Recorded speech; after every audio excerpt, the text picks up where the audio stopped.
Are you familiar with FBI Special Agents Kyle Seraphin? I'm familiar with the name. Is that yes? I'm familiar with the name. Familiar with the name. Familiar with the name. Let's bring in Kyle Seraphin. He's the FBI whistleblower who helped expose government censorship of our First Amendment rights.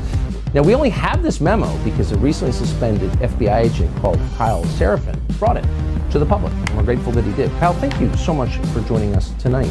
He's the host of something that strangely is called the Kyle Seraphin Show. Kyle Seraphin, I can't thank you enough for speaking out. I knew you guys were out there, and I knew it was just a matter of time, but you got a lot of guts putting your face and your name to this. You're doing a service on behalf of the American people, and from the bottom of my cracked and broken heart sometimes, thank you very much. Take a look behind the curtain with a real whistleblower and American patriot. Prepare to embrace the uncomfortable truth because this program has no time for comforting lies. Here is civil liberties enthusiast, Second Amendment defender, and recovering FBI agent Kyle Seraphin. Well, hello, my friends, and welcome to the Kyle Seraphin Show. Today is Wednesday, and it is March the 13th. We are midweek, and we are mid-interview cycle here. We've got a whole week full of interviews that you guys are going to enjoy, and I think you guys will appreciate this one as well. Today's guest is going to be Ron Coleman. No, not Ronnie Coleman, the bodybuilder. Although, as he has told me, they've never been in the same room together. No one can prove they're not the same guy. We're going to have a good interview, a little discussion about free speech, about religion, its place in the workplace, its place in your life as it sets your values. I think you guys are going to get a good kick out of this. And let me start off with my sponsors so we can get them appropriately addressed. Let's start off with something that is in the workplace and religion. There is CatholicVote.org. They are our underwriting sponsor. CatholicVote.org. You guys can get the loop by going to their main webpage there that you see below me on the screen. CatholicVote.org. Type in your email, type in your zip code, and you will get the loop, which is great. You get it every day except Sunday, in which case you're getting a little bit of different kind of news, hopefully. Hopefully you're getting the good news on that day. Folks, you can sign up for that. If you don't want to sign up, you can always go to CatholicVote.org/loop and you can just read it, but I encourage you, go ahead and sign up. Get the best single 1-minute email you can scan through and catch all the important headlines of the day. It will give you a good perspective on what's happening. You don't have to be Catholic to go to CatholicVote.org. In fact, Catholic means universal, and it is a unified position for people who are in the fight for faith, family, and freedom. They are an advocacy group, and you guys can always donate to them too if you guys want to support our show financially. That is a great way to do so. Really appreciate them stepping in, and if you want to follow them on social media, it's at Catholic Vote. Yeah, on all the major ones. All right, let's also say thanks to my buddies over at Patriot Coolers. You guys know how to get there as well. PatriotCoolers.com, that's the website. Kyle, K-Y-L-E, is the promo code. Those are the two most important pieces. PatriotCoolers.com. Promo code Kyle. And what can you find? You can find outstanding, patriotic outdoor wear, outdoor gear, things that will last. I actually do have hats and things like that and some merch type stuff. But you can also get a durable product like this one here. I've got this is the 1.0. I tell you guys about this all the time. This is the 1.0 tumbler. I got this in 2017 in October when they first started selling them publicly. And this sticker you see on there was in a case briefing in Anchorage, Alaska, for a so-called white supremacy case that turned out to be BS. If you listen to the show, you already know what I'm talking about. And I had an agent ask me, should you even be in this briefing? And I'm like, that's an Air Force Special Operations sticker from one of my friends. He'd be shocked to know that he's a white supremacist as a Hispanic guy. Anyhow, if you guys want to get something like that for yourself, something that will last, you'll know that 2017, that was kind of a long time ago. And then mine have lasted for 6-7 years. I've got new ones. I've got plenty of them. Highly recommend as a great company, PatriotCoolers.com. Promo code Kyle, K-Y-L-E, 10% off.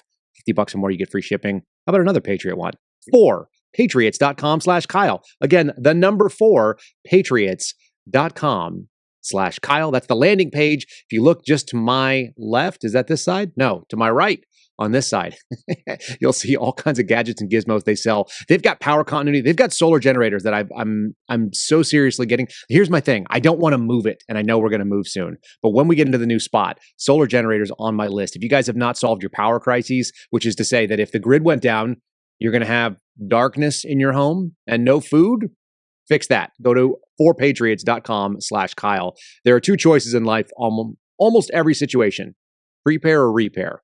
Right now, the United States is in the repair mode. That doesn't mean that you have to be. You can prepare against whatever's coming your way, whether it be a local or regional, a national crisis that faces us. You'll be in better shape if you have calories, if you have comms, if you have continuity of all the things that you are used to doing, even if it's a little bit less or so. Check out 4patriots.com/Kyle and give them your support. They support us. Last but not least, certainly not least, is contingencymedical.com. Yet another option for those of you who want to prepare and hedge against kind of uncertainty in your life. What can you get from Contingency?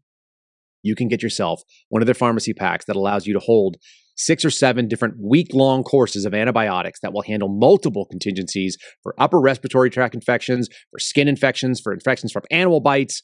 If you can get it, they actually will cover a broad spectrum of urinary tract infection, prostatitis, inflammation in all kinds of parts of the body, and then also nausea and vomiting and diarrhea. Basically, anything that will shut you down on a business trip or in a survival situation, you can buy through this. You put your medical records into their website. You will have access to a licensed physician in your state, and you'll get a real, legitimate prescription that nobody will ask you about with your name on it on little boxes. Mine's off to the corner over here.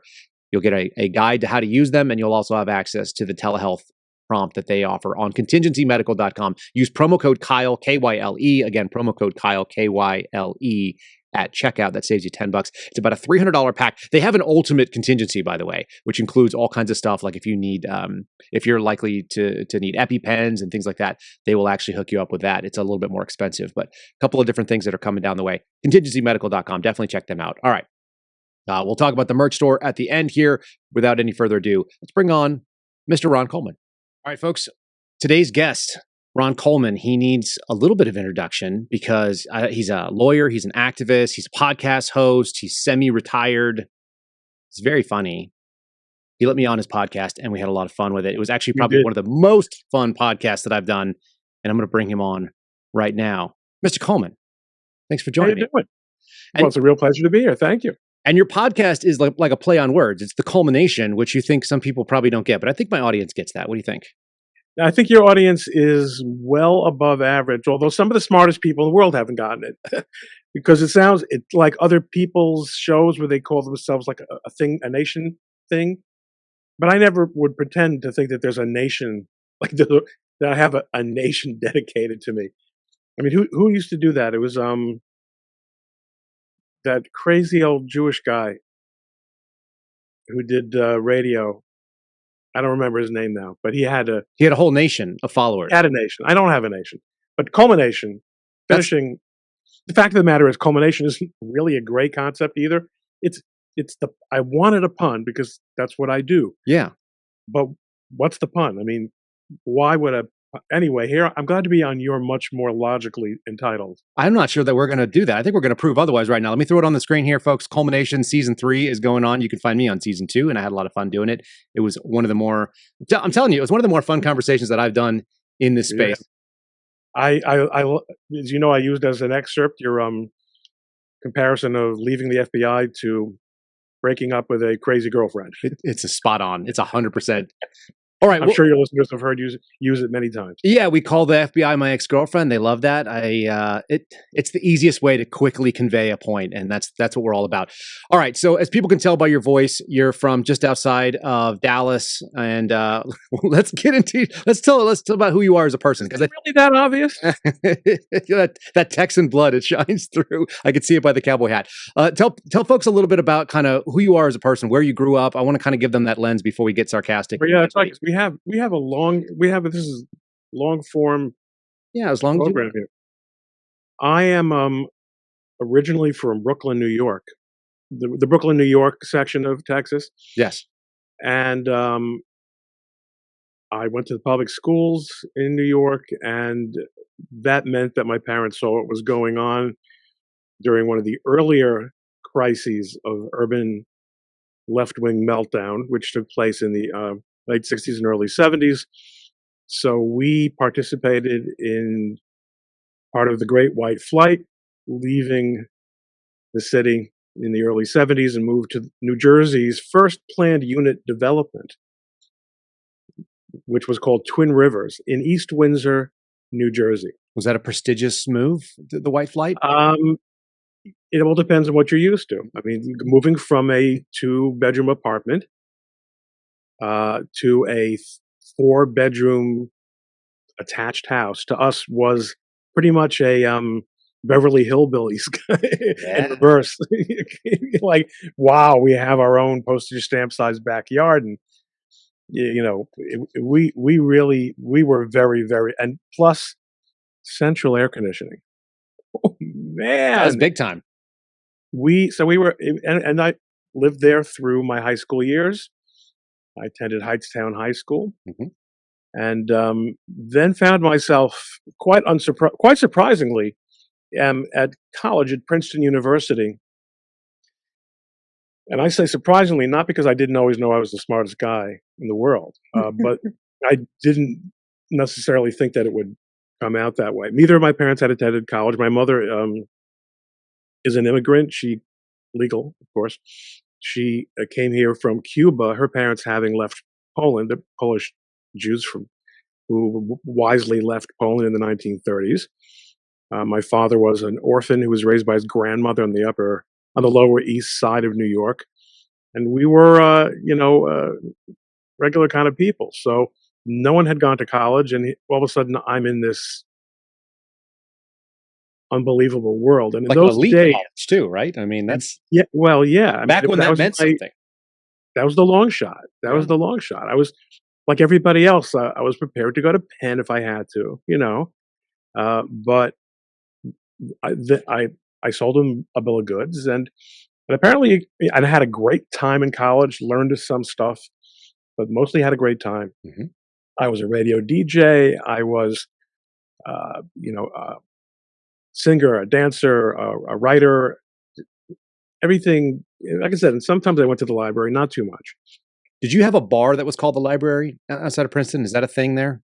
No, so people could say to their parents that I'm at the library. Yeah, this was a big thing. So they imported that. There must be one maybe outside of Yale. They had one of those where I went to school in Oklahoma, and you could go to the library. You could tell your wife if you were a grad student or whatever. And you'd be like, "No, I'm at the library grading papers." We did grade papers. We just had beer. Well, keep in mind, in my day, there wasn't the kind of. I graduated in 1985, so there were no cell phones. Like, if your parents heard from you once a week from the phone in your room, that was considered to be respectable. Okay, so it wasn't so much they were calling you and wondering where you were, But I went on to law school at Northwestern University in Chicago. Worked in a bunch of law firms of different sizes, none of which really was a very, very good match for me, because the bigger the firm, the worse of a match. I am a little bit of an out-of-the-box guy, but I'm a litigator. I developed an interest in trademark law and ended up getting involved in a lot of very cool trademark law cases, and also in free speech. And in fact, part of what I had sold Princeton on was that I had been involved in the writing and publication of an underground newspaper, such as it was, an underground mimeograph newspaper in high school. And so I was very interested in free speech and censorship, and also in brands. And I got a little bit more and more into speech, and especially when the internet was invented By Al Gore. By Al Gore, and I remember it very clearly. I remember him rolling that out. And I began to see on the internet, from a business perspective, how intellectual property laws, such as copyright and trademark in particular, were being used as a way to shut down competition and also to shut down wrongthink.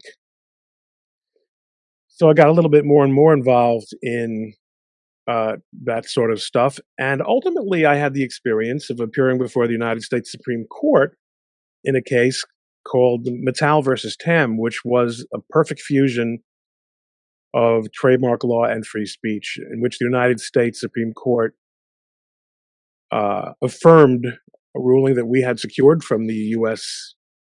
Circuit Court for the federal for the Federal Circuit, U.S. Circuit Court for the Federal Circuit, to the effect that the U.S. government could not refuse to register a trademark on the ground that it was disparaging, because that just don't cut it under modern First Amendment law. Government can't decide what points of view it will endorse and which ones it will not endorse. Trademark registration is a ministerial act. If you do X, Y, and Z, use a trademark in commerce, in interstate commerce, and it's really legitimately entitled to be recognized as a trademark, fields don't matter. And that was the rule. That's a very modern take on it. The fields don't matter. And yet, isn't it interesting that a lot of this stuff is coming back into view, because we keep seeing, it seems like the government is coming in with either a hand on the scale, or they're looking for an outcome. One of the guys that I talk to all the time, Bill Shipley, talks about the government is supposed to remain agnostic. That's really the purpose of government. It's not supposed to have any of those fields, as you said. How interesting is it? What year was that Supreme Court ruling? 2017 was the Supreme Court ruling. Okay. And then as you've seen that kind of roll forward and some of the other sort of infringements in that space, did you start off as a conservative guy? Is that where you were in the household? Is that at a young age was your dissident paper? You know that famous expression that is attributed to Winston Churchill, although nobody knows that he actually said it. If you're a young man and you've never been a liberal, you have no heart. And if you're an older man and you're not a conservative, you don't have a brain. I never had a heart. I was like the guy from what was the show? What was that show? How can I didn't really actually watch it, but there was the family something. Family Ties? No. Family Ties, yeah. Where they had a son who was, this conservative, and the rest of the family was a bunch of hippies. Right. So I was always that guy, and that was despite the fact that I grew up in, my parents were not particularly ideological, but I did attend Jewish Labor Bund summer camp for 6 years. This was before I became religious. I became an observant Jew. I decided to step up my religious observance after college and before law school. So, and when I did that, one Orthodox friend who I'd had in college was my roommate, and his mother introduced me to my wife. Later, I said, "Well, now you make sense, because before you didn't really make a lot of sense. You had all these right-wing views, but you didn't really have the true theological basis for it." And my problem was that I didn't really understand that a Jewish person, like, there aren't really different kinds of Jewish obligations to God. God says, Jewish people, here's what you have to do. You can't eat this, you got to eat that. You got to get up in the morning, you got to go to say your prayers. And that's for everybody. So I never wanted to displease God. Mm-hmm. So can we go down that road a little bit? And here's why I say that. In the Northeast, people are very familiar with sort of culturally Jewish people and then religiously Jewish people. Where I grew up in Texas, there are no Jewish people that we are aware of. I think there's some in Houston, and there's some now, but not that anybody was really understood. So my first real big experience with this was my wife, who is from Brooklyn as well. Her buddies a lot of them were Jewish guys, and they'd come down and they would talk about Jewish stuff, like at a bar in Austin, Texas, and they're like doing this talk back and forth, this New York Jewish thing. And I'm like, guys, knock it off. Like, nobody here knows what you're talking about, and you just seem weird. Like, this is not the place for this. And they're doing this thing. He's like, look at your Jewy nose. Like, look at you. Like, everyone knows what's going on in your head. And I'm going, this is Texas America, man. Like, nobody has the concept of it. So I'd love to go down that rabbit hole a little bit.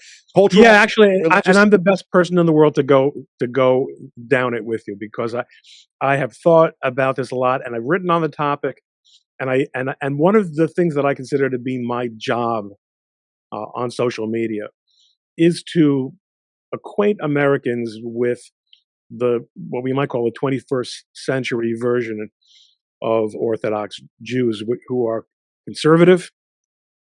People think of Jewish people as being liberal, and in fact, Orthodox Jews are overwhelmingly politically conservative, super family oriented. I married off my youngest son, although his twin, who is 3 minutes older, is still on the market.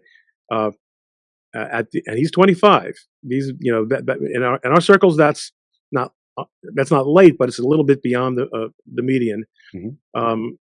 I have more grandchildren than I would like to say because we are a little bit superstitious about that kind of thing. But I have 2 other married children, very family oriented, very traditional, and we are embarrassed to a large extent by the prevalence of Jewish people doing the wrong things and saying the wrong things. And, we consider that to be a fairly predictable result of what happens when you separate yourself from God. Because you're pretty much either there or you're not. Mm-hmm. And people, aren't comfortable with that, but I'm not here to make people comfortable, Kyle. There's no reason. Yeah. I mean, and what's interesting too is that I think this is the time when that is going to be the most relevant to most folks. We're seeing this sort of, there's been a soft and squishy culture in America for the last maybe 30 years, maybe 40 years. I don't know where it got softer and squishier, where everything was okay. And if you think it, it's fine and all this kind of nonsense. And then it got like the hard way has always been the way that people have sought out. At least people with principle have always looked for something like what's difficult, what's being asked of me. How do I achieve that? There's a reason why the Navy SEALs recruit. And most people don't become Navy SEALs. They become dudes who like chip paint on a battleship. Finding things that are hard. I don't think we even do that anymore. Do we not? We have somebody else. We have like. Have you seen these pictures of U.S. Navy ships with rust on them? In history, the U.S. Navy has never sailed around with rusty ships. We don't do that anymore. We have more drag queens than we need, though. That's right. DEI is job one. Yeah. But yes, you're right. You have to find a mission. Mm-hmm. You have to. If you go through life floating through it without meaning and without some kind of uphill struggle, you might get by just fine. But you're going to, if you even, look, anyone who has children and raises them, or as my wife insists you say, rears them. Mm-hmm. She got into a better law school than I did, see, so I have to defer. If you rear children, then you have had some uphill experience if you make any effort whatsoever. But if you want to hand over to your children any kind of character, any kind of sense of what does a person achieve in this world, then they've got to see you, moving against the stream on something at some point. Now, you and I both know from past experiences that we've had, we're mostly surrounded by people who are comfortable to be spectators and lurkers. And one of the things I do try to get to do, often people say, Ron, what's the one thing we can do to change things? As if I'm some wise guy. Well, I'm old, right? And that gives you a certain amount of... Sure. People, I think, do need to do what you've done in your life. Step up and be counted and be prepared to be separated from the herd. Because if you're not, first of all, when you do, besides possibly maybe achieving, you encourage other people to achieve. You encourage other people to step up. We do, even those of us who, look, I'm with Army Dillon's law firm now. That's a group of troublemakers, a group of people who are willing to put their names out there. Again, you're a whistleblower. You know what I'm talking about. If you don't stand up for the truth at some point, you will have to compromise. It's like anyone who's ever worked in law enforcement. Gosh, coming out of Brooklyn, the Serpico hearings were when I was very, very young, but everyone knew about that. The premise was, if you work in the New York Police Department, you're some kind of crook. Mm-hmm. And you're either in on it. It's kind of like the 1960s version of Training Day. You're either in on it. Everybody gets a taste, or you make everybody else nervous. Right. And if it's the latter, they're going to take care of you. They're going to take care of you. And that's how that, if anything means anything to you. Now, the amazing thing is in this world, there are a lot of conflicting, we've gone so far off where you wanted to talk about, but we've got so many conflicting feedback mechanisms. And one of them is money and wealth. And I remember reading a book or part of a book in college about, in America, we associate success with wealth. Mm-hmm. In other words, that's how you've made it when you've got. That's how we keep score. But in fact, I'd like to be wealthy. I'd like to have a short experience of it just so I can say I've been there and done that. But besides the fact that it makes you soft, being wealthy makes you soft, very few people are able to retain that sense of mission and remain wealthy or continue to earn money. And which is what makes what Elon Musk has done in the last couple of years so extraordinary. And there are really committed people who will stick their necks out, but a lot of moving parts to this. No question about it. The original spot that I wanted to kind of hone in on, you said at some point you decided that you were going to be an observant Jew. Yeah. And I don't think that's disconnected from anything we were just talking about there. But at some point, no, you made actually, a concrete it's decision. very much connected. Yeah. Let's kind of hone in on what that. So were your family members, were they not observant, or were they not particularly? They were. So like most people my age, I'm 60. Mm-hmm. Oh, I had grandparents whose own grandparents and parents were religiously observant. This was true of most people most Jews in Eastern Europe 100 years ago. Then there was a massive dislocation that took place as a result of World War I, social dislocation as well as geographic and economic. A great deal of communities that for hundreds and hundreds of years had been insular and who did not expect to have any kinds of rights. The combination of the experiences of World War I and the changes in politics and regimes, as well as the influence of the Enlightenment from Western Europe, finally finding its way into Eastern Europe, and the scientific revolution, resulted in people of faith, a traditionally faithful community, losing its faith and going in the direction that Jews in Western Europe had already gone 100 years earlier. So by the time my grandparents were raising children, they were not observant. They spoke Yiddish at home, Judeo-German. That was their idea of how to ethnically realize. In other words, it was a very clear thing to people like my grandparents that, of course, we're Jewish. Of course, I'm a Jew. Not only that, of course, I'm a Jew, and I'm very proud of it because it makes me special somehow. That was just baked into them. This is also food. This is style of speaking. These are values. There's all of that. But that was kind of cultural. I mean, again, my grandparents, they've by the time I'm born, they're living in Brooklyn by way of Havana. Like they've what a wild had plenty. What a wild way. Yeah, right. They've had plenty of opportunity to assimilate, but they did a very poor job of it because yes, they're Yiddish speakers. And my grandmother cooks what her mother cooked. So yes, you have this kind of cultural, but by the time, so here now, let's fast forward 20 years, I'm now in Princeton. Okay. And I'm a member of the Tower Club. And I'm going out with the daughter of the Unitarian minister, who is the nicest, finest person I ever met in my life. And yet, I know that we can never get married. But I'm also saying to myself, but unlike my grandparents, I'm not a bigot. Because I grew up in the 60s and the late 60s. And I'm not prejudiced against non-Jewish people.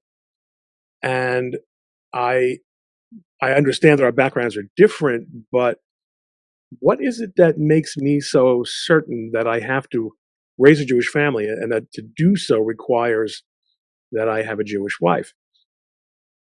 And the thing about Princeton in particular, Princeton and schools like it in particular, is that as opposed to if I'd have gone to Rutgers, my father tried to pay me off to go to Rutgers.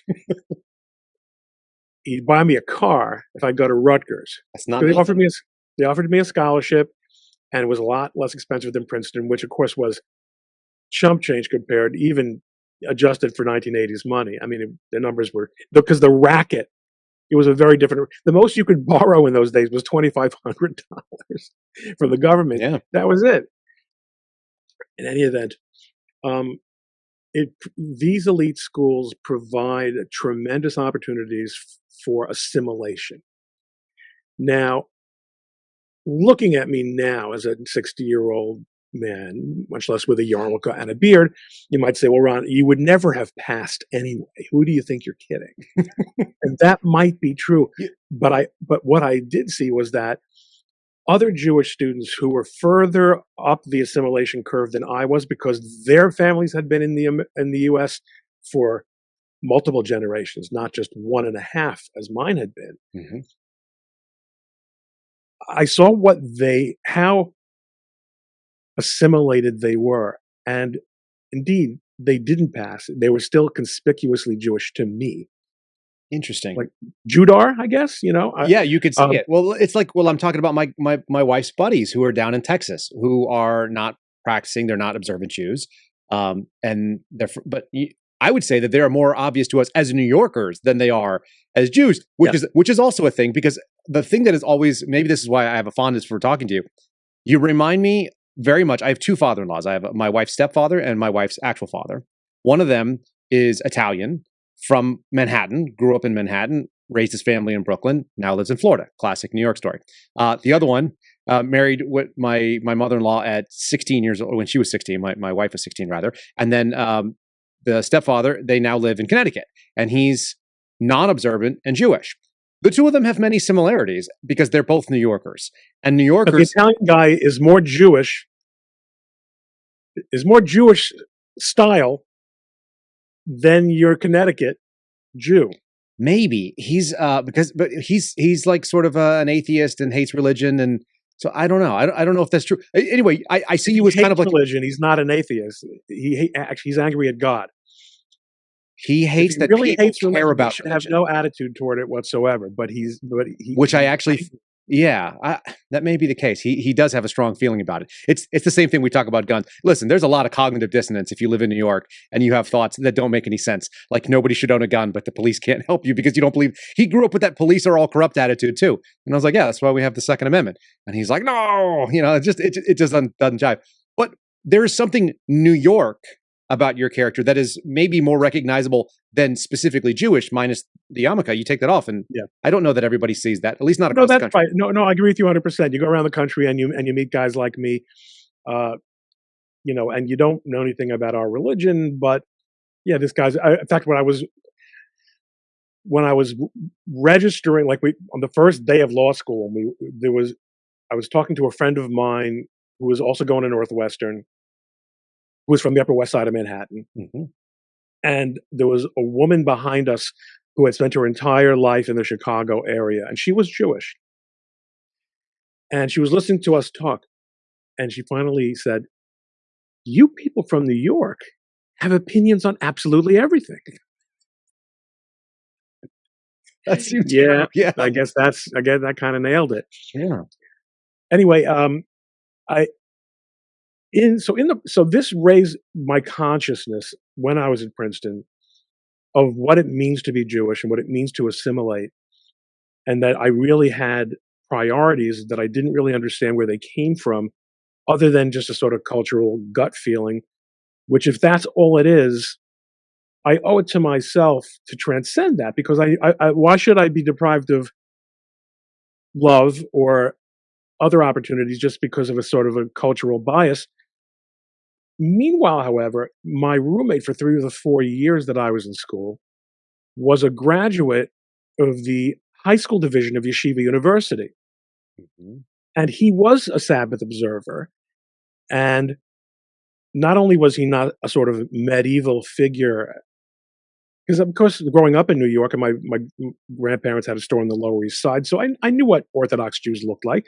But this guy was modern, and he majored in chemistry, and he graduated summa cum laude from Princeton. I mean, so here's a super smart guy. He's keeping the Sabbath, so obviously I see you can do that and succeed. He's at Princeton as I am, and all this consciousness raising resulted in my choosing to go to a summer program in Israel geared towards overripe fruits such as myself, or maybe I should say overripe fruit such as myself. Love it. Because that's one thing no one ever accused me of. And they knew it, that was what I was looking for. They explained to me, they filled in gaps. I mean, the fact is my late father, did not have much of a Jewish education, but he made sure that my brother and I had something of a Jewish education, because he wanted us to make our choices regarding observance from a base of knowledge rather than a base of ignorance. And the vast majority of people who are critical of religion have no real understanding of what religions teach, much less the specific religion that they're usually criticizing, and seldom their own religion. And that often can include people who have attended. Some of the most anti-Catholic people in the world are people who will start out by saying, I went to Catholic school and yes, or you'd be like my brothers. I have two brothers that are both sort of functional atheists at this point, or agnostics. I don't know what they claim, and they both went to Catholic university. One of them getting a degree in like theology, philosophy, and walked out. But that's like kind of a classic Jesuit move. Okay, but that's a truly exceptional situation. Well, if you knew my brothers, that wouldn't surprise you even a little bit. Like, not surprising. Built-in contrarians. I have a whole family of contrarians. If I told them one thing, they would set their watch the other way. Well, I think there's a particularly American aspect to this, which is Americans, and we see this in social media all the time. Everyone's an expert on every damn thing, and Americans don't want to be told, and they're used to, and they take a great deal of pride in having this anti-authoritarian streak. And what people often call organized religion, and if you've ever been to an Orthodox synagogue, you would laugh at the concept of organized, but the concept or institutionalized religion makes people think, well, there are all these doctrines and there are all these ideas and then there are all these forms of conduct that I'm not going to have full comprehension of and that I'm going to be asked to do. And that's un-American, because I'm a free man. And that isn't an unreasonable conclusion to come to if you have not been exposed to the idea that God is infinite. You will never understand in this world the true nature of what God demands of us and what the Godhead is about. And now it's only a matter of degree. And we have a tradition, this is actually something that came up in the recent weekly Torah reading, that when the Torah was given on Mount Sinai, the Jews said, we will obey and we will learn, in that order. In other words, look, you're God. You know what's best for us. You created us. You made a special mission for the Jews. Whatever it is, you gave us this recipe. Here's what you're going to eat. Here's what you're not going to eat. We're going to do it because you want what's best for us. And now we're going to spend the rest of our lives trying to figure out what you want, because we want to love you as much as you love us, which is impossible, but to at least get on that road for that level of affection and understanding. As somebody who prided himself on his intellectual attainments, this was something that I recognized I would have to do. And when I made the commitment to become observant, it was at a sort of what's called a beginner, what I call a beginner's yeshiva. Yeshiva university. People who may not understand this, yeshiva is a generic word that means a place where rabbinic studies take place. Yeshiva university is so named because it combines rabbinic studies with traditional collegiate study. So in this beginner's yeshiva, they certainly in the 80s, it's not the same now. If someone like me would make the commitment and say, okay, I want to live the rest of my life religiously observant. I want to do it. They'd say, okay, but I know you want to go back to law school now, Ron, but you don't really know what you're doing. I mean, your roommate in college grew up that way. You're not going to just recapitulate what you saw from. And I said, no, I'm an American. But also, not so much that. I was committed to it.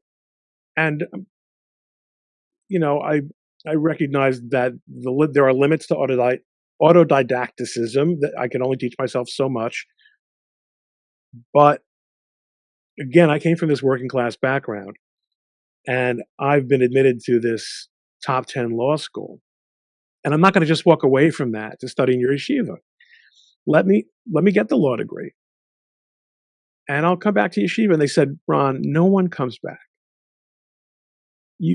You're not going to come back. So of course, I'll show you. 3 years later, right after the bar exam. This is the Luke Skywalker story. You're just describing Luke Skywalker walking away and coming back. Did you know this? Did you know we were going to do a Yoda thing? Well, I will tell you that my father and I have a much better relationship than Luke and his father. That's probably good. If you cross swords with your father, it just doesn't end well. My father did not really get me because he was a smart guy, but he was normal. He was not a nerd. But I came back. I've spent then 2 years in yeshivas before starting my legal career, and I was a different person, no question about it. Look, I was not such a wild and crazy guy in the first place. I had conservative tastes. I like girls, liked them a lot, but I tended to be a one-woman man all the time and wasn't much of a partier. I was kind of an intellectual. So I like that you said nerdy. I can relate to that sort of thing. I like to be like a poet jock, or a jock poet kind of thing. I want to go. Yeah, that's right. I mean, and in fact, you mentioned being a jock. There was a period in my late teens when I said, I'm gonna force myself to be a sports guy.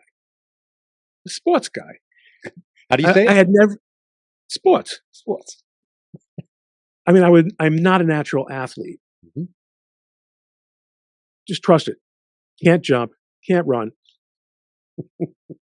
But, I had some bulk and, upper body strength. I'm pretty good, actually, decent hitter. Cannot make a layup. But I kind of tried to make friends with and get into the sports scene, which were like with the nice Jewish guys who were, playing ball after school and that kind of thing. So for a couple of years, I was kind of a jock, but it didn't really take because it wasn't. And so when I got into high school and I found the drama clubs guy, I was home. that was your career. That was really where I wanted to be. And, Okay. that was pretty much the end of sports. You can't live in both of those worlds at the same time. Oh, I think you can. But if you really suck at sports, No, that's what I mean. Yeah, if you're not both good at both, you and can't you're a fake pretty it. good actor, it's kind of like with me on the SATs. I mean, yeah, I had a respectable math score, but I had a much more respectable English score. And so therefore, I kind of left calculus behind in high school and, went with the words instead of the integers. What do you said that coming out after the yeshiva experience really changed the way that you went into law, and not from being conservative to or not conservative to conservative, but to being maybe more principled. Would that be accurate? You had more. No, I was always a goody two shoes. To tell you the truth, That I goes was along always with the nerdiness. I was always pretty much a rule follower. I mean, I had my, adolescent stupidities, but by and large, I was a pretty good two shoes. But people who met me after yeshiva could tell the difference. Mhm. The way I spoke, the words I didn't use anymore that I used to use. Uh-huh. And I found that interesting because I didn't really think I was so different.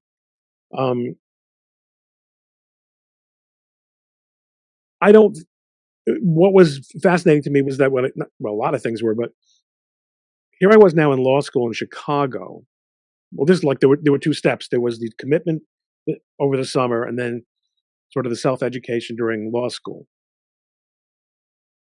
And at Princeton, there had been this, which is in the New York area, there had been this community of modern Orthodox kids. So I said, okay, all major universities must have something like that. No, they don't. They don't. This is not New York. This is Chicago. Mm-hmm. And there was one guy in my class who was an observant, but he happened to be a Lubavitcher chassid. And that's Chabad. Those are the guys with the house in Crown Heights.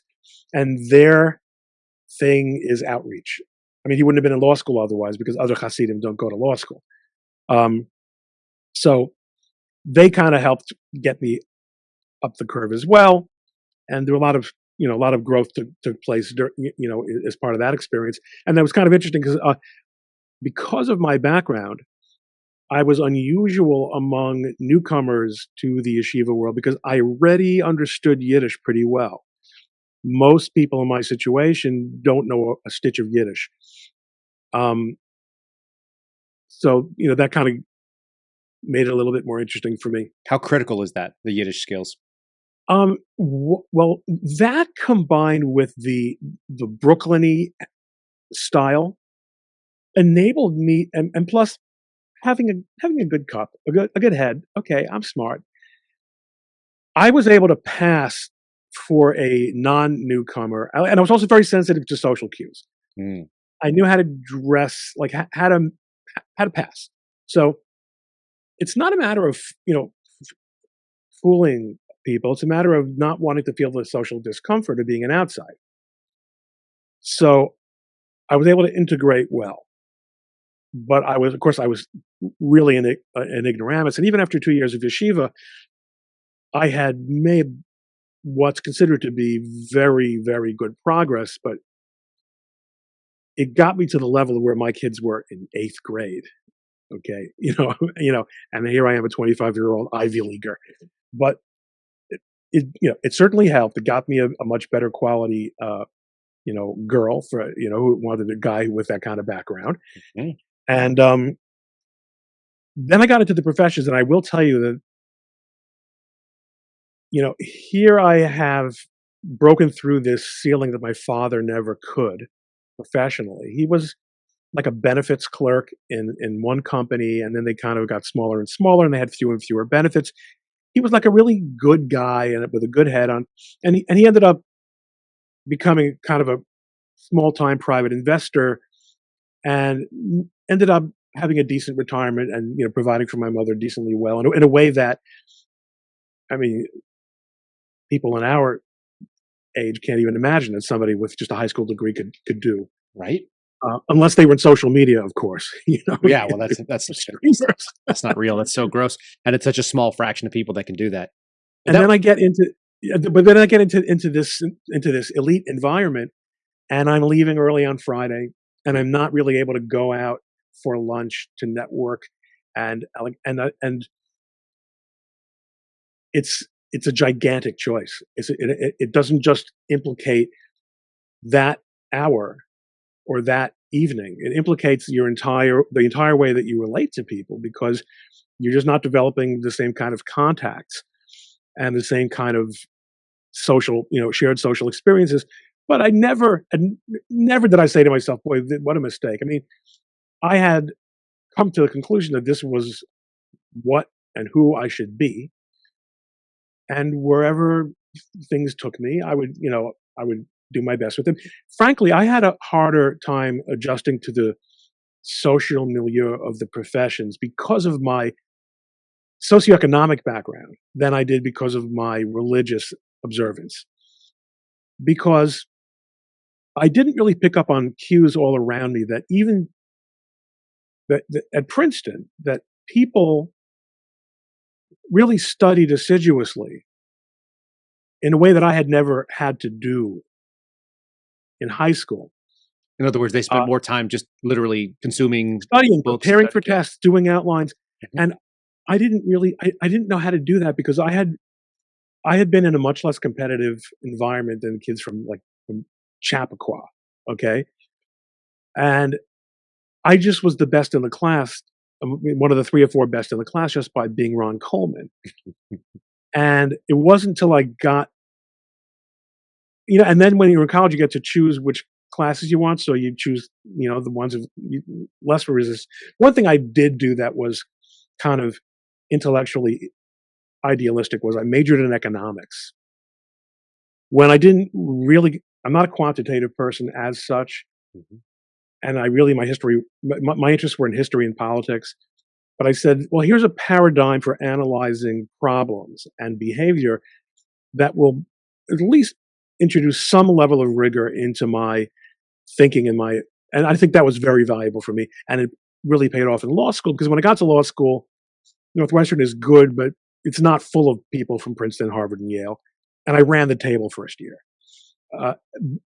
By studying, because I had watched The Paper Chase, and I knew that in law school you do study. So you learned that from the movie. I wouldn't have known otherwise. Yeah. That's so good.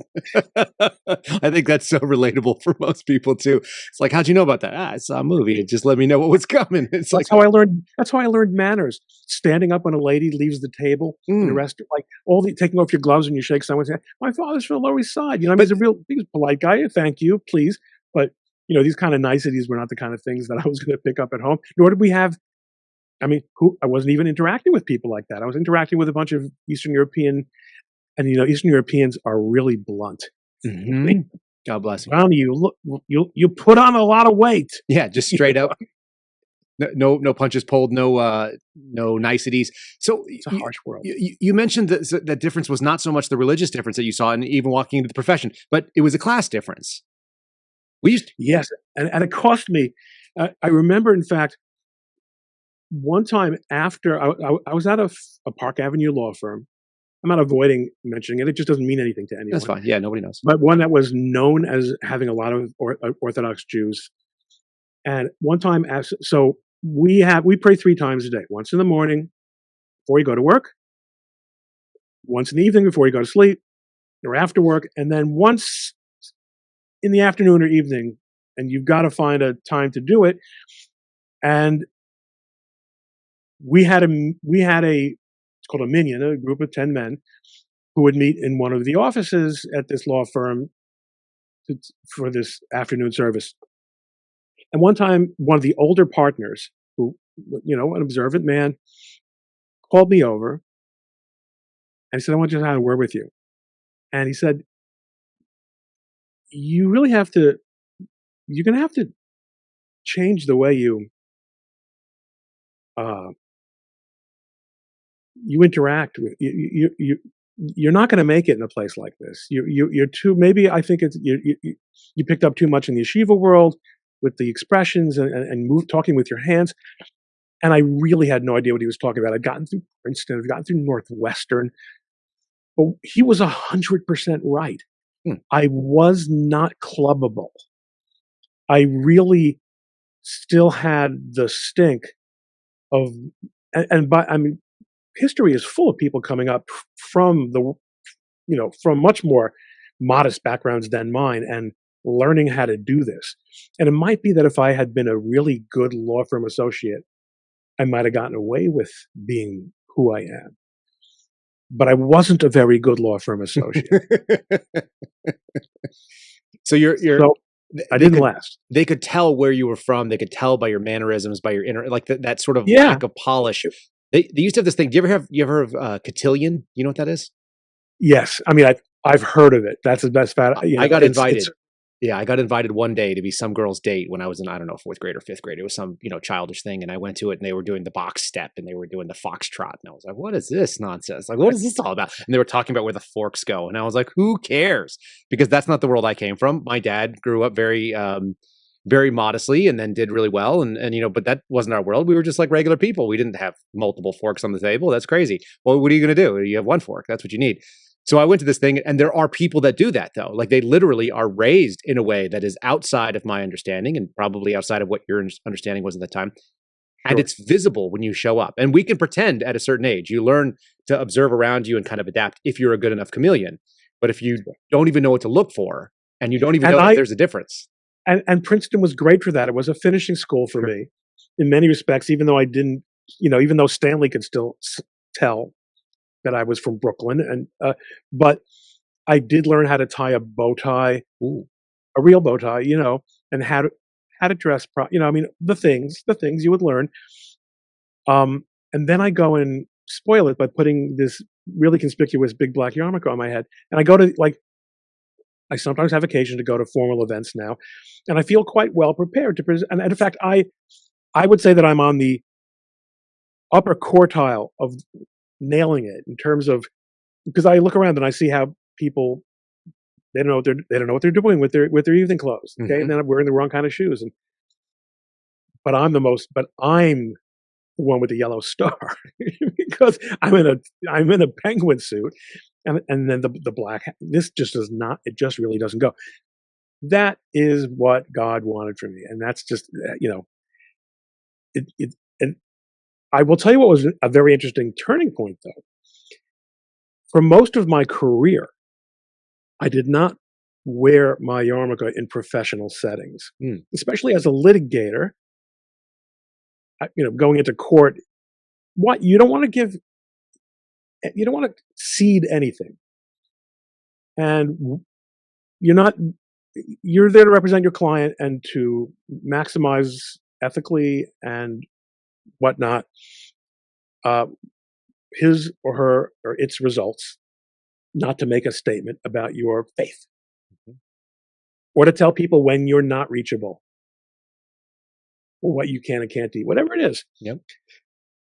When COVID came, and which is not to say that I was hiding, like everyone who met with me or worked with me knew, because when I would eat, and everyone saw me in a yarmulke, but it wasn't part of my presentation as such. But then when COVID came and we were all on Zoom, thinking, I'm taking off my yarmulke in my own house. No, I'm not going to do that.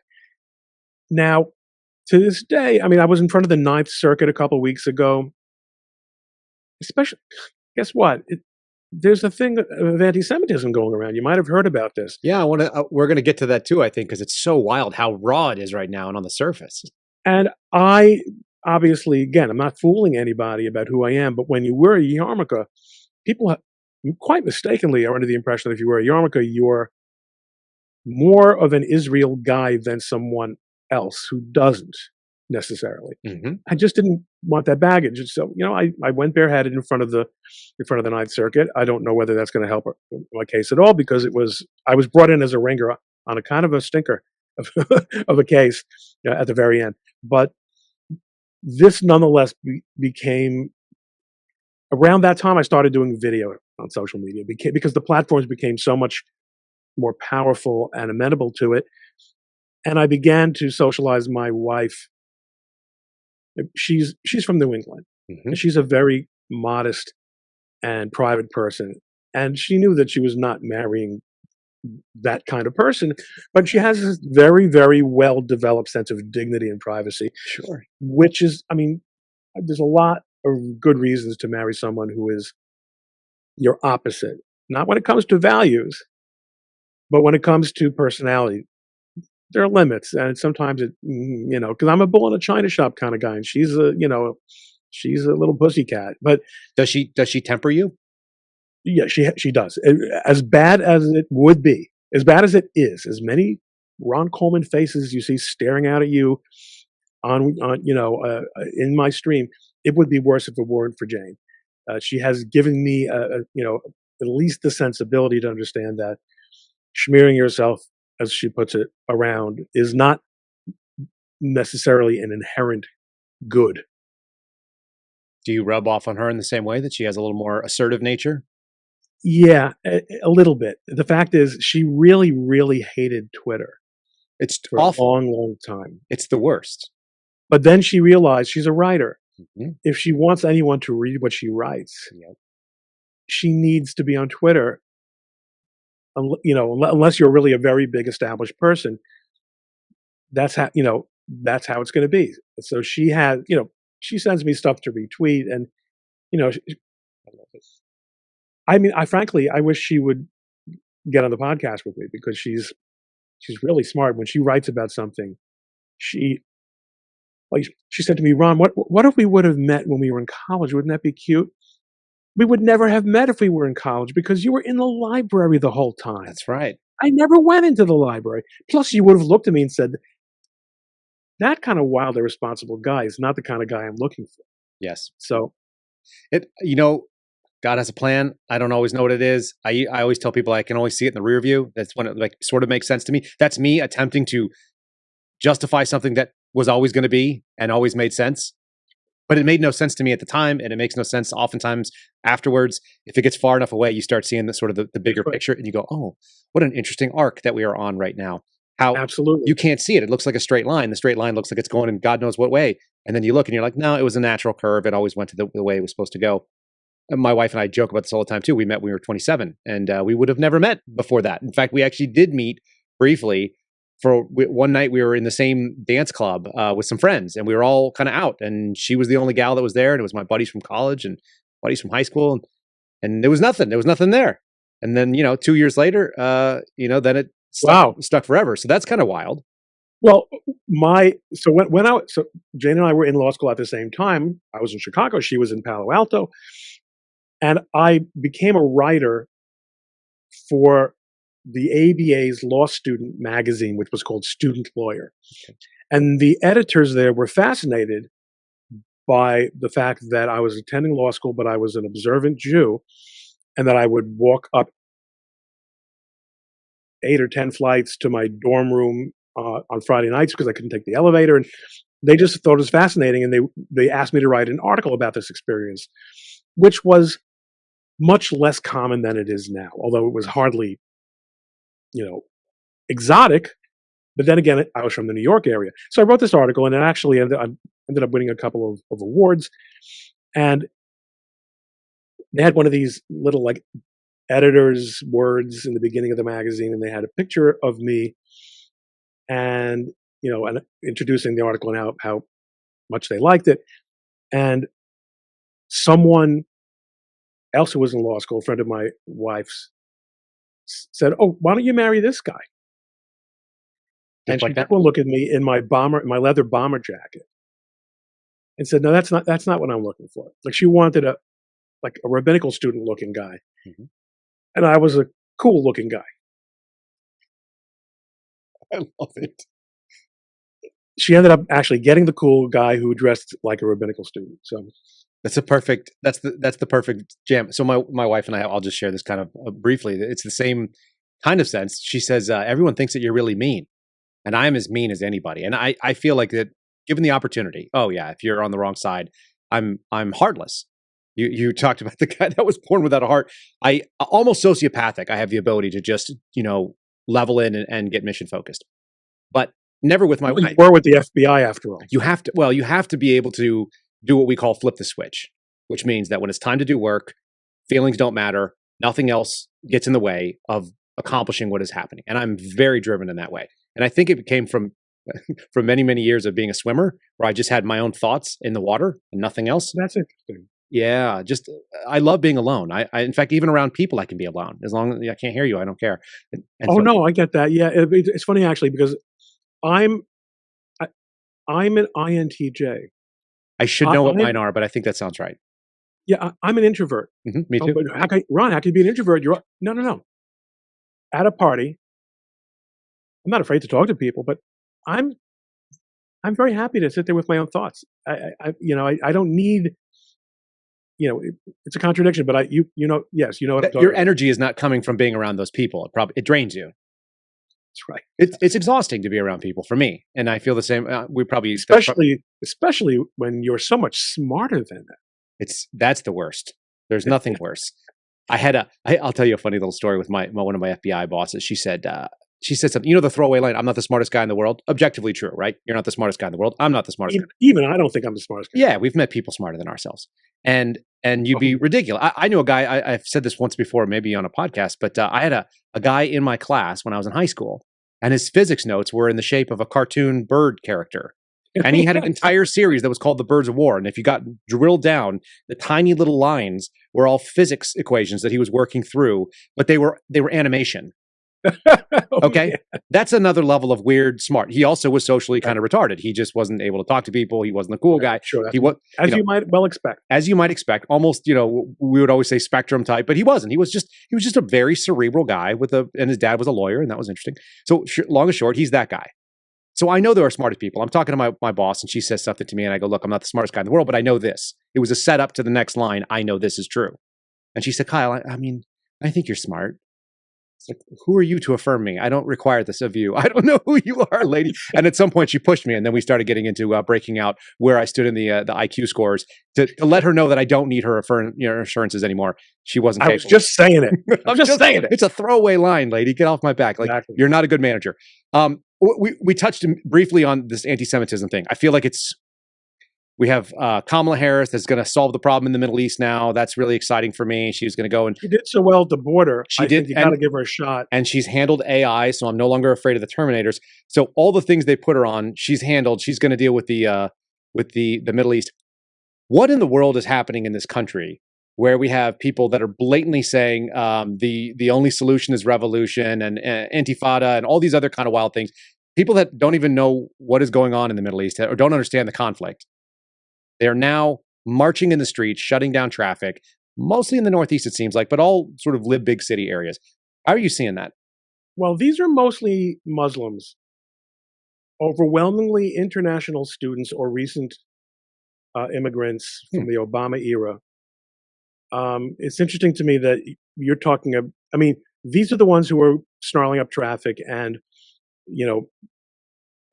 rushing into synagogues and, causing the real problems. And it's really important to understand that, yes, they are animated to, they really are. I think the word hate is overused. They're interested in asserting power and dominance. And they see Jews as part of the power equation in the United States, quite understandably, especially in universities, which are filled with these assimilated Jews who can't do enough to show how down with the revolution they are. And what they're mostly doing is flexing. I'm not saying that they aren't vicious anti-Semites, they are. But just the word hate has just become empty. It's become empty. They are confronting institutions, academic, government, you name it, and spitting it in their faces, not because they're interested in a saliva-covered face on the other side, but because they're pissing out territory. They are the vanguard of a Marxist, destructive nihilist movement. And I think all those words apply, all those adjectives apply, the mission of which is to undermine the institutions in the United States and in the West, to take what we have and which they cannot build for themselves, and they can never build for themselves in any country, anywhere. You take what we've built either for themselves or just to destroy it. That seems more like it. Just to destroy it out of pre-modern rage. And the institutional majority left, in other words, I mean white, overwhelmingly female now, even males are females, Feminized. either approve of this or have convinced themselves that they approve of it, which is by a much larger group than the first group. But they have hypnotized themselves into believing that they approve of it because they can't imagine any other way of living. And if they did, they couldn't say it. And that's the third category. They don't even believe that they approve of it, but they are terrified for their careers, for their standing, for their whatever, for their social standing. And it's it's hard for me to really envision. I mean, I've spoken to, I keep citing him. It's not name dropping, but he really helped me to understand a lot. James Lindsay, about the Marxist roots of this phenomenon. I'm hard pressed to believe that even in the darkest moments of the Soviet secret services during the Stalin era, that there was, and I have seen that video of that former KGB guy who says, "No, Ron, you're wrong. It really, this is what we plan and this is how we do it." I get that, but I think to some extent he would like to take credit for more. This There is is a Yuri Bezmenov natural- or whatever. I'm sorry? Yuri Bezmenov or whatever his name Right, was. yeah, right. There is a really strong inclination towards when a society succeeds. We see this in the history of every great civilization. It gets soft and it gets weak. And there's going to be some vulnerability somewhere. I don't know, to me, the generation that let this happen above all is the one that my generation grew up being told was the greatest generation. The ones who won World War II are the same ones who opened the gates to the barbarians in the 50s, 60s, and 70s when they were running things. And I remember even perceiving this as a young child in the late 60s when race riots and Vietnam protests were taking place, and wondering, when does somebody stop this? When do the people in charge, those white people with the square jaws and the full heads of hair who my dad doesn't look like? I remember we used to have the Dick and Jane, privilege. And I I didn't know what it was, but I knew that dad didn't look like my dad. And I love my dad, but I could tell it was a different kind of. This was the guy that he ate K rations, and he had a helmet that when he came home he didn't have that. He had the full head of hair and he wore like a tie or something. But before that, he was Sure, absolutely cigar. So guys who are in charge, and why wouldn't they act like they were in charge? So there's this strain of liberalism, of American optimism. We let everybody have his say, and we have an airing of grievances, and we have better communication. It's going to be okay. And it seemed that we had gotten past that. And a lot of the problems that attitude permitted. But what we didn't realize was that,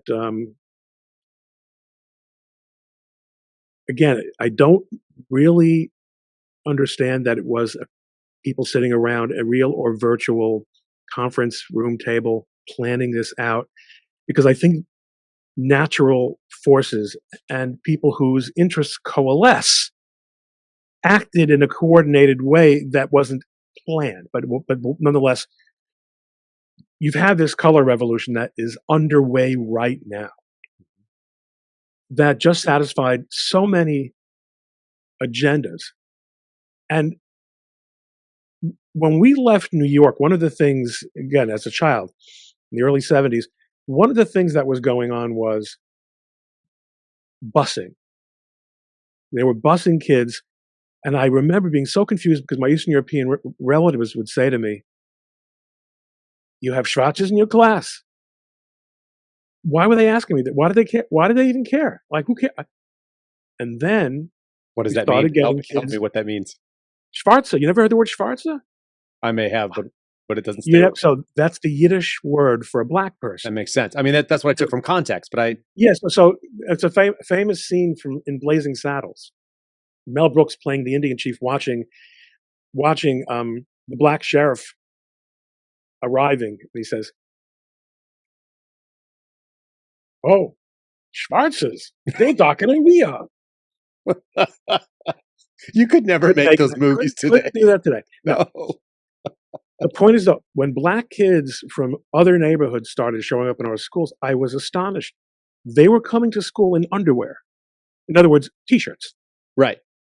How do you go to school in your T-shirt? How is that a way to go to school? It was this big shock. And then we experienced 2016 and the rioting that took place, and no one who was in charge of doing anything. It was such a deja vu. That 2016, we're talking post Freddie Gray, this actually Ferguson, 2020. No, 2016. Yep. No, but I mean after the inauguration In 2017, when Trump was it? He's right. 2017. Okay. After the 2016 election, it was that same feeling of, why are we letting everything just utterly go to hell now? But in retrospect, as a conservative and someone who had, by virtue of becoming Orthodox, again, as my roommate had observed, I now really had a consistent worldview for being a bona fide social conservative. And I remember on the right, for one of the things that had really bothered me, I've been active in the Federalist Society, which everyone knows about, right? The lawyers, the conservative lawyers. Some of the leading lights of the Federalist Society, though, of the 90s, were very involved in achieving same-sex marriage. And, this was where the libertarians and the cultural conservatives really parted ways. And this is something that has really never quite been examined because it's uncomfortable for the conservative movement. But I knew that there was a certain amount of rot there.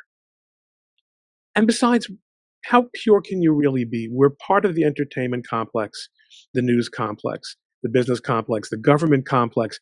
These are all severely compromised. And I have a theme that I'm beginning to develop. I might have really actually found the book. We have been cursed with abundance. And it's not I'm not making some sort of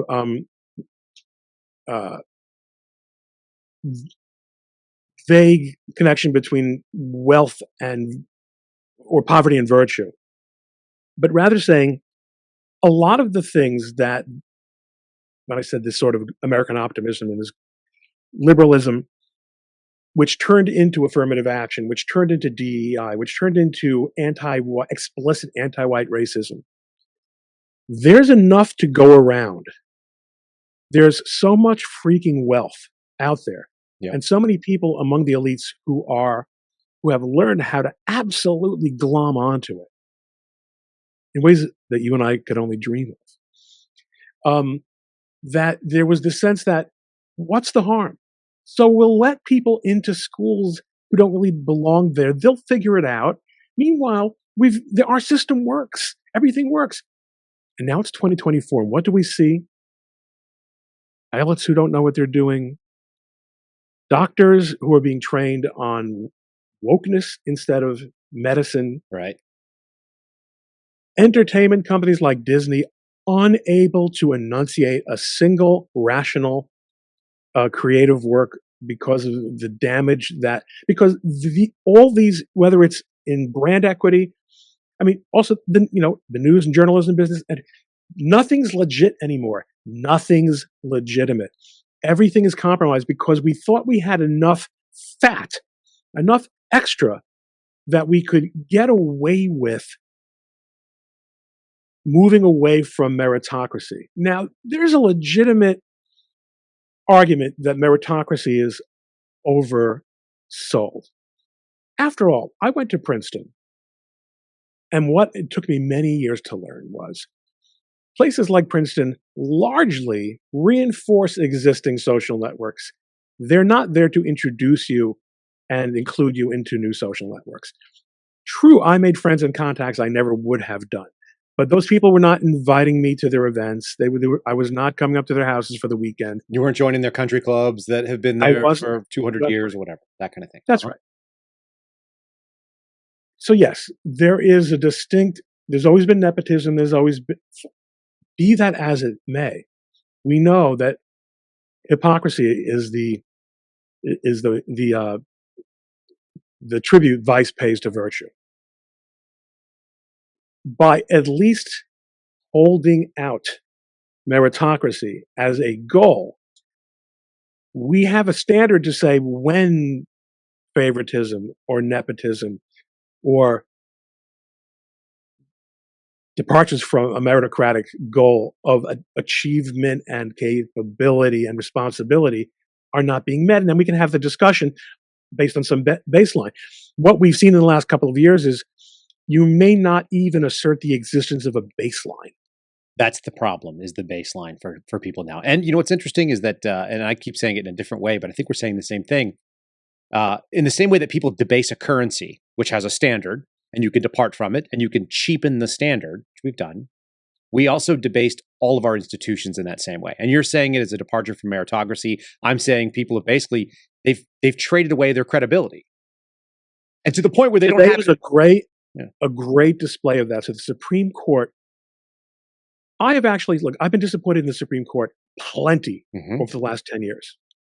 The incrementalism, all the things. But one thing I did say was, I do believe there is a sense of seriousness retained in the Supreme Court, having stood in the well there, that has been lost in most of the courts where I practice on a more regular basis. So I don't know how long your delay is between recording and... Yeah, we're going to play this in a couple of days, so this will still be fresh enough for folks. So today, of course, is Monday the 4th, and the Supreme Court ruled unanimously that this taking Trump off the ballots because some either local trial judge or some state official like a Secretary of State has decided that he engaged in insurrection, and they're going to unilaterally declare that being the same as the Civil War. Okay. 9-0.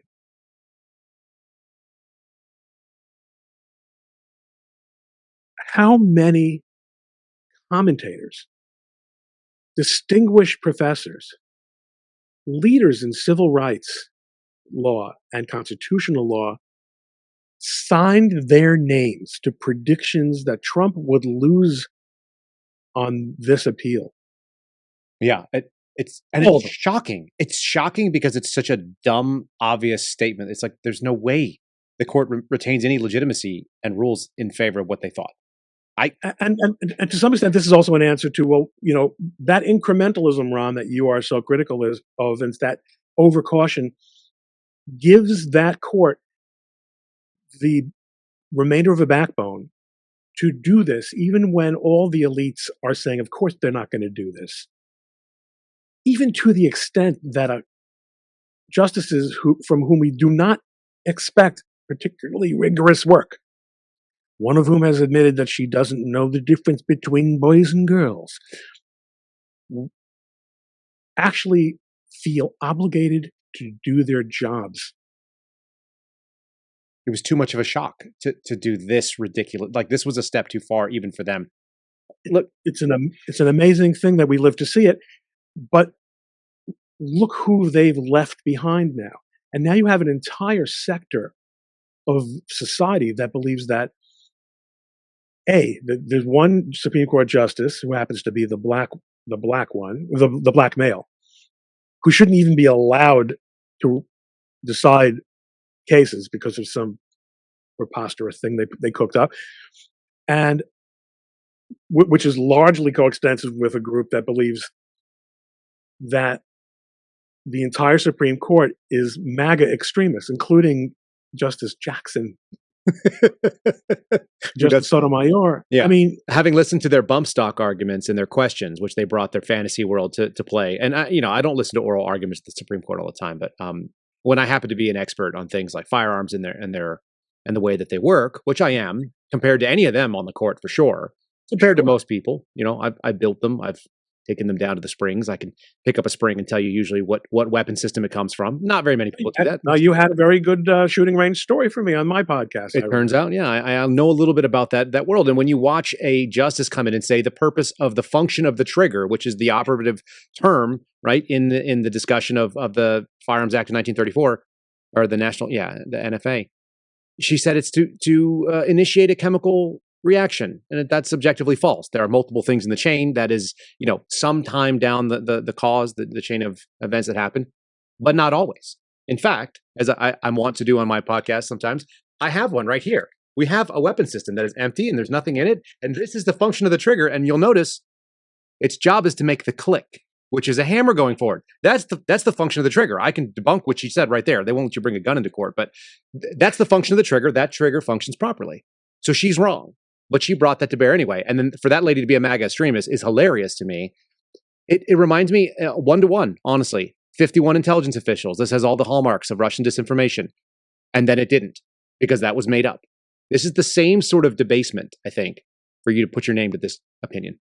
That's right. And the reason, again, if someone just decided to stop in the middle of this, video and say, oh, they're talking about the usual MAGA complaints about, how the world's gone to hell.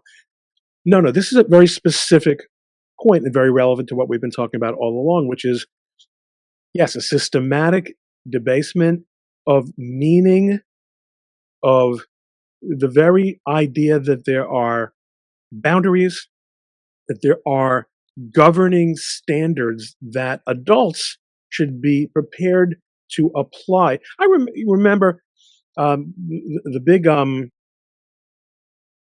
guess it was one of the banking meltdowns. And as an economics major, I learned all about moral hazard. And you just know every time there's going to be some kind of, whether it was the savings and loan crisis, whatever limit the FDIC said was the limit, Congress would say, no. Any amount you have, we got you covered. There are no consequences. Think of how our government operates now. No one is held responsible for anything, even when that person is personally responsible for something going terribly wrong. There's zero accountability. Mm-hmm. You don't win wars that way, Greatest Generation. But that's what they bequeathed to us. Okay, this is where I wanted to end. You just said something that I hadn't thought of, because the Greatest Generation gets a pass on almost everybody's book. They always want to blame the boomers. And I kind of have listened to that, and it made a lot of sense. It's like, yeah, the boomers were the people that were busy doing their careers or cocaine or whatever was going on in the 80s, and they allowed things to happen the way that they did, and so the world went the way it went. They were raised by their parents. Yeah, it turns out, most likely, right? This idea that as these social revolutions were happening, the group of folks that went overseas and won World War II and liberated Europe in very young ages came over here and then ignored. They went back to work, they shut their mouths, they put their head down, and they tried to accomplish and build businesses and do the things that they did. But that generation essentially let a misbehaving teenager, let's call it, of the American youth, run the show. And we are now seeing it happen in the same way. So the question, I think, and I guess every generation is to blame every time one of these things happens, because my generation now in the 40s, we are now the folks that, my generation went to war for a very different reason, but came back. A lot of folks that are listening to the show right now have either lost limbs, have lost loved ones, have given a lot for this country, even if those were for bad reasons, even if we look at it in the past and go, we don't think those were, just or ethical wars. They were fought, and the skills that picked up and the hardship that was endured were real, regardless. And when that happens, Is it time for my 40-something-year-old generation to start putting the consequences to these 20-somethings that are basically unruly teenagers that are acting out and seem like they're desperately in need of boundaries? Is that where the line has to be? Because it sounds like the greatest generation may have missed it. Let's put it this way. Those children of the greatest generation are the octogenarians who are running everything still. Mm-hmm. The people your age are the ones who should be coming into their own. And instead, what they have done is signed up for a system in which, as long as they get a big piece of the pie, they don't care who's in charge. And remember, Joe Biden was chosen specifically to be the person regarding whom it doesn't matter who's in charge, because he would not, in fact, be in charge. Meaning that, as drilling down to what you said, the 40-somethings and 50-somethings who should be in charge now are being bought off. Look, I once almost tasted wealth. Mm-hmm. I once was in a law firm that was very, very profitable, a small law firm. And it began to occur to me that they were not, and I was an equity partner, they were not dealing faithfully with me. They were withholding information from me that was relevant to, that they had no right to withhold, that they were not playing fair with me. And I left that law firm and I never made that kind of money again. They couldn't believe it. Why would you, Ron, we were paying you so much to do what you do here. Why would you complain about these insults to your self-respect? And many, many people would ask the same question. Answer, because you can't buy me. You can't buy me. And I didn't go through everything I've gone through in my life, which is white people's problems all the way down, okay? But what my parents and grandparents went through to enable me to live the life that I do today, and to have the healthy family that I have, and to make a living, even if I can't have the wealth, and to have a little bit of thought leadership role in a little tiny part of the intellectual, world, because I have things to say and I'm willing to put my name on them and to get involved in sexy cases from time to time and share in a big win for all the many losses, because we do tilted windmills quite a bit in my little spot. I wouldn't have gotten to do any of those things, and I would have to give up all those things. And I had to leave 2 other law firms because of controversial social media cases or political cases that I took on. That's what life is about. Meaning. Goes back to the beginning of our conversation. It's about meaning. And to be bought off, I don't care if Joe Biden, I don't care if Joe Biden's not really in charge. I don't care if realize this, he's obviously senile. Mm-hmm. He's obviously senile. And the people around him, the 40 and 50-somethings around him, are just fine with it.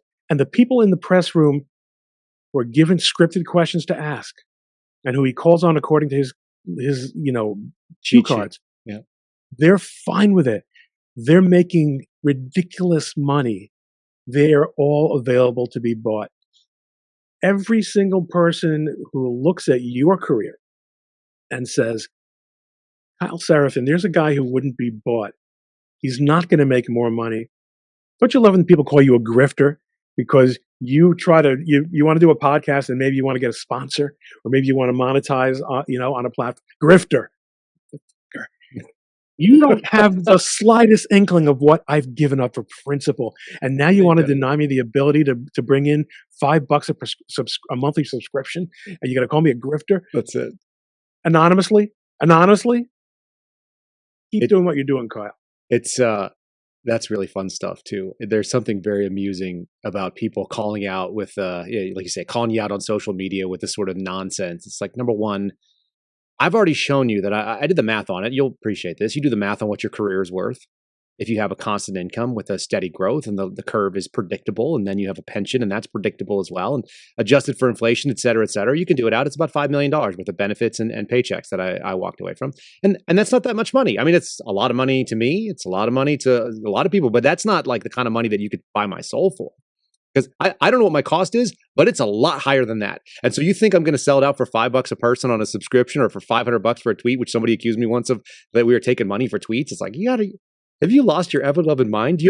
I went for an entire year without a paycheck. Like I went for a whole year where I just didn't quit until the FBI showed up with a letter that said, we're investigating you for 13 different charges, including a felony.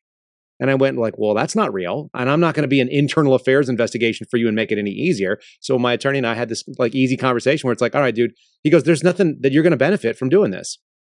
And by the way, they accused me of things like having my podcast and putting an upside down picture of the badge like you see spinning there as a federal, that was a misdemeanor according to them, which is absurd. These are publicly available designs. I mean, we pay for them with our tax dollars. Anyway, actually, that'd be an interesting sort of trademark discussion at some other time, the federal badge being used. But what a weird moment. And it all comes down to a lack of values. And I have to believe, if you believe that there's a God and there's accountability at the end, and that you're going to be meant to explain. I always say we're accountable for every round that we send downrange. That means verbally. That means, a weapon system doesn't make a difference. Whatever you're shooting downrange, you're accountable. That's yours. Own it. And if you're there's a judge and there's judgment. There's a judge and there's judgment. That's exactly it. And at the end of the day, if you think that you're going to be accountable for all those things, and it's cool for you to ask soft questions and be a Gavin Newsom who pretends like Joe Biden is so tough that you couldn't even keep up with him on his schedule or whatever other phony thing they've said. Saturday Night Live made fun of this, by the way. Did you see that? No. I will send you a link. They do. They had this pretty white lady, whoever she is, the guest host, who just lampooned all of these leftists. They're like, now we're going to go to someone from the Golden State Warriors who said, he's like, oh, Joe Biden dunked on me. It was disrespectful. He did a windmill. Like they have to debase themselves to act like something that we know is not true. Same way they talked about Ruth Bader Ginsburg, by the way, that she was working out so hard that 25-year-old journalists couldn't keep up with her. It's like, I want to put a bullet in my brain when I hear that stuff. That's the dumbest thing I've ever heard. It's embarrassing. And they're not embarrassed, and they Nope. know that we know that they're lying. And when everything is negotiable, Yeah, there's no concrete standard. And that's the opposite of Western society. And all of Western civilization has been based on a standard. what it's supposed to be anyway. There's always been that tension, but you're supposed to aspire to do better. Couldn't have said it any better. That's it. Can't be bought. I appreciate you jumping on with me. Let me throw this up on here. What's the best way? What do you like people to come? Do you like to mix it up on Twitter best? Find it on Twitter. Then you're going to get everything else shoved in your face if you get to Twitter. Yeah, and plus I've got the spelling there. I've got I've been on Twitter taking up real estate for quite some time. I had a lot of fun. I appreciate your hot takes. I appreciate that you're a reverend and can't be bought. Thanks for joining me today. That was fun. That got more serious than I thought. I thought we were going to have more silliness, but the world is too serious sometimes, especially on this. If they really want fun, they can go to the Coleman Nation episode. We did laugh a lot. We laughed, we cried. I went back and watched that whole episode again, just so you know. I watched it again by myself and laughed at myself, telling jokes that I had already told. That's how much fun I had with it. That is fun. That's a high level of fun, ladies and gentlemen. It is. Subscribe. That's it. Griff. Ron, thanks for joining me, buddy. I hope we do this Catch you again. later. Thanks, bud. All right, ladies and gentlemen, and that is the game. Thanks to Ron Coleman for joining me, and a really interesting character, and you definitely have to go check out that version that we did. All right, and that is it. That is the interview of the day. You are midweek on Weird Wednesday, and I hope that you guys have a not-so-weird Wednesday. I want to do a couple things before we end it up here. Let's say thanks to my buddy Garrett for continuing to put out cool merch for you guys. He's doing the best he can. He's a one-man operation. Be patient with my buddy who is slinging merch, including those T-shirts, including the new Kyle Seraphin Show T-shirt, which should start shipping pretty soon. It's the-suspendables.com. That's the website for Suspendables merch. It's the, the Suspendables gift shop, if you want to call it that. It is the O'Boyle Family Sweatshop, the-suspendables.com. You can use my name as a promo code, and you'll save a couple of bucks. It just takes a little bit more off the totals. We understand that times are tough. Nobody benefits from that, at least not from this show. That actually goes 100% to support a permanently suspended FBI whistleblower who's doing the right thing. He can't quit, folks. If he quits and takes another job, the FBI wins, and that's what he's doing. So this is his wife's company, and they're out there pressing out shirts in order to keep you guys showing support visibly and physically. Is that a thing? Physically? I'll just make that up. Yeah. Support the-suspendables.com by going over there. You guys can pick up the pins. You can pick up the shirts and so on. I think the hoodies are basically almost done. Maybe there's a few more of the light duty ones. And I think the hats are done for this run. There's going to be another run. In any case, new stickers coming in, new PVC patches, all that kind of stuff. The-suspendables.com. All right. 5-star review, and then we'll get ourselves out of here. Here's a good one. We're kind of changing the game a little bit. I'm taking it from Spotify. So this one came in a couple days ago. It says, "Good afternoon, sir. Thank you for all that you've done for our country. You've been listening. I've been listening to your podcast for a few weeks. Really enjoy the podcast. The truth you present. Getting ahead of myself. And corruption exposed." And that's from IN, or maybe it's Ian.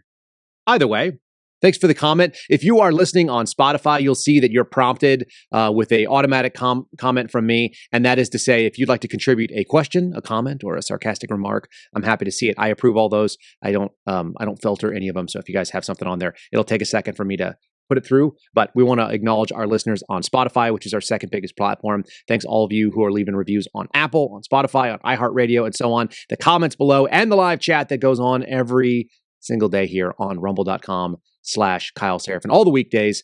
Thanks so much. Make sure you've given us a like. Make sure you're following. Make sure you share the show if there's something that tickled your fancy or touched your heart. And we will see you again tomorrow with a really important interview, I think, an update with my friend Amy Nelson. So stick around. We'll see you in the morning. God bless. Be safe. See you soon. Thanks for listening to The Kyle Seraphin Show, streamed live weekdays on rumble.com/Kyle Seraphin. Follow Kyle on Twitter, Truth Social, and Instagram at Kyle Seraphin.